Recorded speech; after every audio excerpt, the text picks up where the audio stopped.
দেশৰ সন্মানীয় প্ৰধানমন্ত্ৰী যিগৰাকীৰ বলিষ্ঠ নেতৃত্বত আজি ভাৰতবৰ্ষ দুপকদুপে উন্নতিৰ শীৰ্ষত আগবাঢ়িব সক্ষম হৈছে।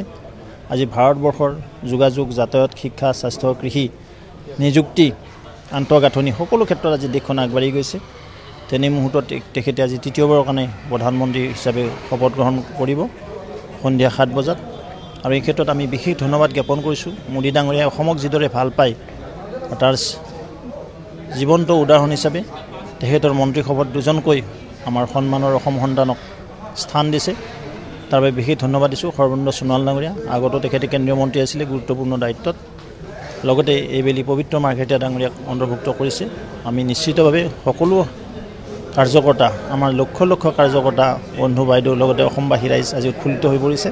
মই বিশেষভাৱে মোদী ডাঙৰীয়াক ধন্যবাদ জ্ঞাপন কৰিছোঁ। অসমক যিদৰে তেখেতে ভাল পায়, অসমক যিদৰে তেখেতে আগবঢ়াই নিব বিচাৰে আৰু তেখেতে সদায় north stock new engine, new energy বুলি কয়। আৰু সেই নিমিত্তে আমাৰ অসমৰ পৰা দুজনকৈ মন্ত্ৰীসভাত স্থান পোৱাত আমি সকলো গৌৰৱান্বিত হৈছোঁ মোদী ডাঙৰীয়াক লৈ।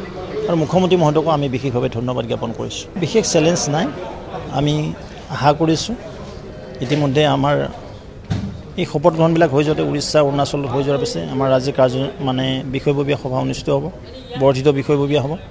তাৰপিছতে আমি 5টা বিধানসভাৰ কাৰণে যিদৰে আমাৰ সাংগঠনিক তৎপৰতা বৃদ্ধি কৰিব লাগে, উপ নিৰ্বাচনৰ প্ৰতি লক্ষ্য ৰাখি আমি সংগঠন আগবঢ়াই নিয়া হ'ব। আমাৰ পৃষ্ঠা, বুথ, শক্তি, মণ্ডল এইকেইটা স্তৰত আটাইতকৈ গুৰুত্ব দিয়া হ'ব। ভূপেন বৰা ডাঙৰীয়াৰ মতে পঞ্চায়ত নিৰ্বাচন হৈছে নহয়, পঞ্চায়ত নিৰ্বাচন নিশ্চিতভাৱে সময়মতে হ'ব। যিহেতু লোকসভা নিৰ্বাচন এতিয়া বাৰিষা হৈ গ'ল, যিটো বাৰিষা হৈছে, বাৰিষাৰ ইমিডিয়েট পঞ্চায়ত নিৰ্বাচন অসম চৰকাৰে অনুষ্ঠিত কৰিব।